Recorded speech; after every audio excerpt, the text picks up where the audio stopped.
तो सीन शुरू होता है एकदम भारी माहौल से। कड़वी चाय की बदबू हवा में तैर रही है और सामने बैठे हैं दिव्य जांचकर्ता जोहन, पसीने से भीगे हुए। सामने गोंग मुजिन चुपचाप बैठा है, ऐसे घूर रहा है जैसे दिमाग हैंग हो गया हो। जोहन उस रिपोर्ट को पढ़ पढ़कर समझने की कोशिश कर रहा है और उसके चेहरे पर साफ लिखा है, भाई ये क्या बकवास है। आखिरकार वो चुप्पी तोड़ता है, आवाज कांप रही है। क्या ये सच है? क्या वाकई किसी ने तलवार सम्राट का सीक्रेट मैनुअल, इतिहास की सबसे बड़ी विरासत, 2 सोने के सिक्कों में बेच दिया? गोंग मुजिन बस गर्दन झुका देता है। बस यही सुनना था। जोहन अपना हाथ माथे पर मारता है। साला ये कैसा पागलपन है। वो एक खोखली सी हंसी हंसता है। अगर दुनिया का सबसे बड़ा खजाना जेब खर्च में बिक रहा है तो 10 साल में गली का आवारा कुत्ता भी खुद को तलवार सम्राट बोलेगा। फिर अचानक उसका चेहरा सख्त हो जाता है, पूरी नजर मुजिन पर। बताओ, उस लड़के ने ऐसा पवित्र कांड करने से पहले सोचा क्या था? मुजिन बड़ी सीधी बात कह देता है। उसे जटिल मार्शल टेक्निक से ज्यादा ठंडी पक्की नकदी पसंद है। जोहन सोच में पड़ जाता है। तर्क गलत नहीं है, पर हिम्मत बेहिसाब। मन ही मन बड़बड़ाता है। इस एक लड़के ने पूरे मार्शल वर्ल्ड में आग लगा दी और बात ऐसे कर रहा है जैसे किराने का बिल चुका दिया हो। गहरी सांस लेकर पूछता है, ठीक है, ये मुसीबत पैदा करने वाला लड़का है कहाँ? Scene cut. अब सीन बदलता है। एकदम शांत जगह पर यनो आराम से सो रहा है, बिल्कुल नवजात बच्चे जैसी शांति के साथ, चेहरे पर जीत वाली स्माइल। नींद में बड़बड़ाता है, आखिरकार स्वर्ग मिल गया। तभी दरवाजे पर टक टक। नींद में ही बोल देता है, आ जाओ। अंदर आती है सीवा, हाथ में गरम खाना। थोड़ी घबराई हुई, आवाज हल्की कांप रही है, यंग मास्टर वाई। खाने का नाम सुनते ही यनो की आंखें खुल जाती हैं। नींद गई, तेल लेने, भूख एक्टिव। सीवा बिस्तर के पास बैठती है। माहौल थोड़ा अजीब हो जाता है, पर यनो को कुछ पता ही नहीं। वो उसे चम्मच से खाना खिलाने लगती है। यनो 1 सेकंड सोचता है, भाई बच्चे की तरह खिलाया जाना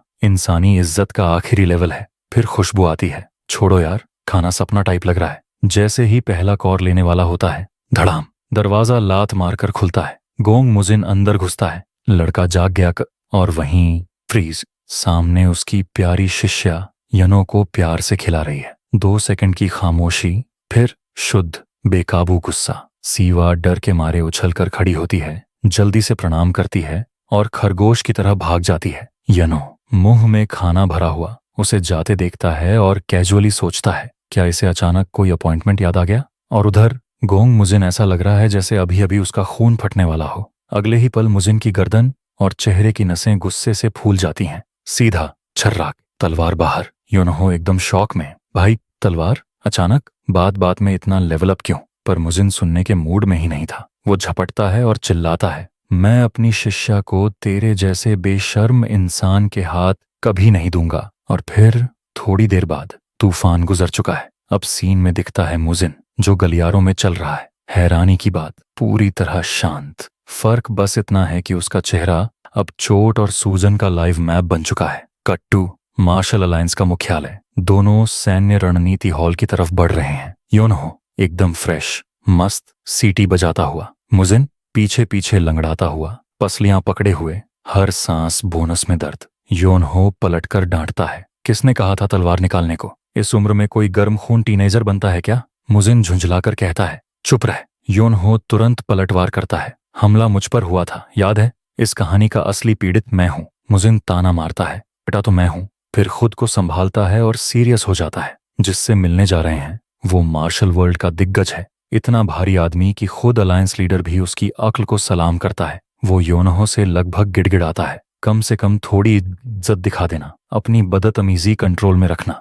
योनहो बिना देखे बोल देता है, बेकार की टेंशन मत लो। विशाल दरवाजे खुलते हैं। मुजिन तुरंत झुक जाता है। जैसा कहा गया था, योनहो को ले आया हूं। योनहो सीधा खड़ा, सिर हिलाने की भी जरूरत नहीं समझता। कमरे में नजर घुमाता है। डेस्क के पीछे बैठा है जोहेन, सजावटी पंखे के पीछे चेहरा छुपाए हुए। वो उन्हें बैठने का इशारा करता है। जोहेन पहचान लेता है, तुम वो जोंगहान के दूसरे बेटे हो। अलायंस लीडर तुम्हारे पिता के न्याय का बहुत सम्मान करते हैं। योनहो बिना रुके बोल देता है, हाँ, उसी न्याय की वजह से हमारे घर में हमेशा ठंडा बचा हुआ खाना ही मिलता था। Critical hit. मुजिन अंदर ही अंदर शर्म से मर जाता है। आंखें फाड़कर योनहो को घूरता है और चुपके से चुप होने लगता है। संभल जा। योनहो चिल्ला उठता है, मुझे बार बार गुड़िया की तरह क्यों चुभाया जा रहा है? मुजिन फुसफुसाता है, थोड़ा सम्मान दिखा। लेकिन जोहेन हंस देता है। लड़के की ईमानदारी उसे ताज़ा लगती है। वो चाय के लिए बैठने को कहता है। योन हो खुद को सीधे रणनीतिकार के सामने बैठा पाता है, उसकी नजर ठंडी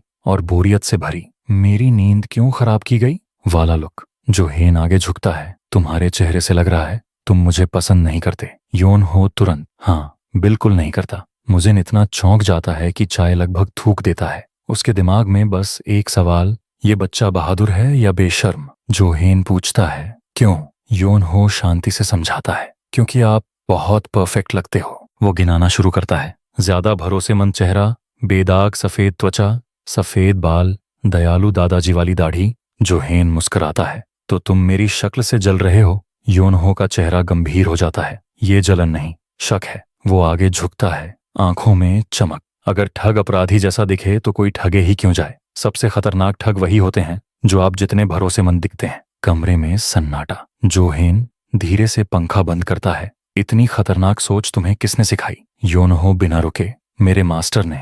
मुजिन वहीं बैठा रह जाता है, मुंह खुला का खुला। जो हेन पूछता है, तुम्हारा मास्टर कोई कड़वा बदसूरत आदमी था।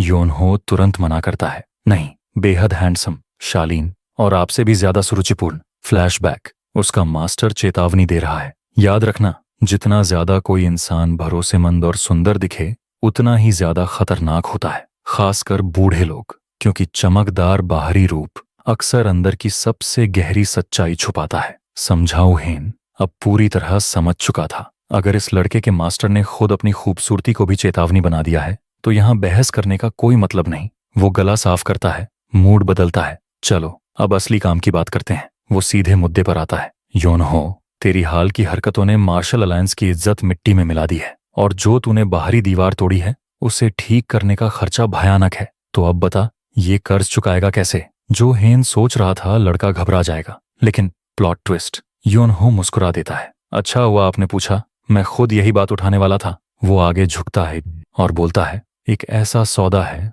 जो सब कुछ पलट देगा। Scene cut. अब सीन है मार्शल अलायंस का मुख्य द्वार। सामने एक विशाल शोरगुल से भरा चौक, हजारों लोग, चीख पुकार, अफरा तफरी। ऊपर हवा में एक बड़ा सा बैनर लहरा रहा है, तलवार सम्राट के सबसे बड़े खजाने की बिक्री, और नीचे मोटे अक्षरों में प्रामाणिकता की गारंटी। मार्शल अलायंस पैसे संभालने के लिए। गैलेक्सी बैंक की अस्थायी शाखा भी वहीं। अब चुंग भीड़ के सामने खड़ा होकर चिल्लाता है, जिसे मैनुअल खरीदने के लिए लोन चाहिए आगे आए। भीड़ में दो चीजें साथ साथ चल रही हैं, एक तरफ उत्साह, दूसरी तरफ शक। कुछ फुसफुसाते हैं, इतिहास का सबसे बेवकूफ लेकिन सबसे हिम्मती स्कैम लग रहा है। तभी एक सैनिक चिल्लाता है, कीमत सिर्फ 3 गोल्डन यांग, और बस लोगों का दिमाग उड़ जाता है। कोई चिल्लाता है, इतना महंगा। तो कोई चूहे जैसी शक्ल वाला आदमी बड़बड़ाता है, पक्का जाल है। लेकिन तभी उसकी हवा टाइट हो जाती है, क्योंकि सामने खड़े हैं डिवाइन पियर्सर सिम्बू एंड फॉर्मलेस फिस्ट यंग जेंट, दोनों ट्रांसफर सर्टिफिकेट के साथ। और भीड़ की आंखों के सामने ये दोनों मास्टर मैनुअल को स्क्रॉल पर कॉपी करना शुरू कर देते हैं। चूहे वाला आदमी समझ जाता है, अगर इतने बड़े मास्टर 3 यांग में कॉपी कर रहे हैं तो ये चीज असली ही होगी। और फिर पूरी अफरा तफरी। सैकड़ों लोग आगे टूट पड़ते हैं, मुझे कॉपी चाहिए, मुझे लोन चाहिए, मिले मुझे। चुंग गला फाड़कर चिल्लाता है, लोन वाले बाईं तरफ, कैश वाले दाईं तरफ।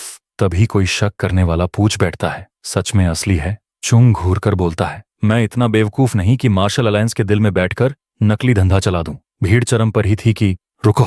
एक भारी गूंजती आवाज पूरे चौक को जकड़ लेती है। एंट्री होती है सोंगमैन, वयोंग संप्रदाय के एक हाई रैंकिंग ताओवादी की। आंखों में गुस्सा, चेहरे पर धार्मिक जोश। वो सैनिकों पर उंगली उठाता है, ये धोखाधड़ी है, मैं झूठ को आम लोगों को भ्रष्ट करते नहीं देख सकता। वो कसम खाता है, ये ऑपरेशन अब भी बंद होगा। लेकिन जैसे ही वो आगे बढ़ता है, सुश, योनहो अचानक उसके ठीक पीछे प्रकट हो जाता है। शांत आवाज में पूछता है, अरे बाबा, आप कर क्या रहे हो। सोंगमैन जम जाता है, दिल एक पल के लिए रुक जाता है। उसे एहसास होता है उसे लड़के की मौजूदगी बिल्कुल महसूस ही नहीं हुई। हकलाते हुए बोलता है, मैनुअल नकली है। योनहो गहरी नाटकीय सांस छोड़ता है, फिर वही ड्रामा, और पूरे चौक की तरफ चिल्लाता है, ये मार्शल अलायंस ऑफ जस्टिस द्वारा अधिकृत एकदम आधिकारिक और पवित्र कार्य है। वो ताओवादी की तरफ उंगली दिखाता है, आप खुद को समझते क्या हो जो हमारे काम में टांग अड़ा रहे हो। और फिर